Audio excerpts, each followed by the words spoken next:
अस्सलाम वालेकुम, मेरा नाम डॉक्टर निम्रा है और आज हम रूट कैनाल के बारे में बात करेंगे। रूट कैनाल क्या होता है, इसके सिम्टम्स क्या हैं और इसका ट्रीटमेंट क्या है, ये सब चीज़ें आज हम डिस्कस करेंगे। तो सबसे पहले हम डिस्कस करते हैं कि रूट कैनाल होता क्या है। रूट कैनाल को समझने के लिए दांत के स्ट्रक्चर को जानना ज़रूरी है। दांत की 3 लेयर्स होती हैं, एनामल, डेंटिन और पल्प। पल्प जो होती है वो इनर मोस्ट लेयर होती है जहाँ पे हमारे दांत की नर्व सप्लाई और ब्लड सप्लाई होती है। जब पल्प वाला हिस्सा दांत का इन्फेक्ट हो जाता है या इन्फ्लेम हो जाता है तब उस दांत को रूट कैनाल की जरूरत पड़ती है। अब 3 वजह है कि आपके दांत का जो पल्प है वो इन्फेक्ट हो सकता है या इन्फ्लेम हो सकता है। सबसे पहले कैविटी या केरीज। कैविटी अगर हमारी एनामल या डेंटिन तक रहती है तो हम उससे फिलिंग से बचा सकते हैं, लेकिन जब वो कैविटी पल्प तक चली जाती है फिर हमें पल्प को ट्रीट करना पड़ता है और उसको रूट कैनाल कहते हैं। सेकंड रीजन हो सकती है ट्रॉमा या दांत का टूटना, किसी वजह से दांत टूट जाए या फ्रैक्चर हो जाए फिर हमें दांत का रूट कैनाल करना पड़ सकता है। और थर्ड रीजन होती है मसूड़े में इन्फेक्शन।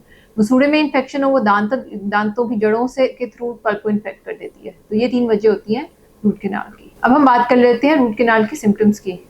दांत में दर्द होना, शदीद दर्द होना, ठंडा गर्म लगना। ठंडा गर्म इन द सेंस अगर आप कोई आइसक्रीम खा रहे हैं उसी वक्त थोड़ी सी सेंसिटिविटी हो, दैट्स नॉट अ सिम्टम, लेकिन अगर वो आइसक्रीम खाने के देर तक चलती रहे sensitivity, that's a sign of root canal. इसके अलावा मसूड़े में इन्फेक्शन, यानी मसूड़े में आपको कोई मसूड़ा सूजा हुआ नजर आए या पस नजर आए, बॉयल नजर आए, वो भी एक साइन होता है। दांत डिसकलर हो जाना, थोड़ा सा डार्क हो जाता है दांत, जिसको रूट कैनाल की जरूरत होती है।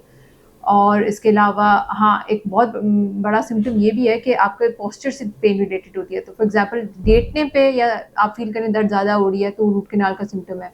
अब सजदे में जाने पे पेन ज़्यादा हो रही है, ये भी एक सिम्टम है रूट कैनाल का। अच्छा, अब हम बात कर लेते हैं रूट कैनाल के ट्रीटमेंट के बारे में। तो रूट कैनाल के ट्रीटमेंट में सबसे पहले तो हम दांत को सुन करते हैं, उसके बाद हम ड्रिल्स की मदद से दांत को ओपन करके क्लीन करते हैं, उसकी nerve supply, blood supply, pulp को अच्छी तरह क्लीन कर देते हैं कुछ इंस्ट्रूमेंट्स की मदद से, उसको डिसइंफेक्ट करते हैं कुछ सोल्यूशंस की मदद से। उसके बाद हम दांत की जड़ को फिल करते हैं और दांत को फिल करके ऊपर क्राउन लगा देते हैं। अब ये सारा ट्रीटमेंट या तो सिंगल विजिट में हो सकता है या 2 विजिट्स में हो जाता है। ये डॉक्टर आपकी कंडीशन, दांत की कंडीशन देख के आपको बताएंगे। अगर आप रूट कैनाल के बारे में और कुछ जानना चाहते हैं तो डिस्क्रिप्शन में दिए गए नंबर से आप हमसे रब्ता कर सकते हैं। इसके अलावा कमेंट्स में भी आप क्वेश्चंस अपने पुट कर सकते हैं। Will get back to you. Thank you.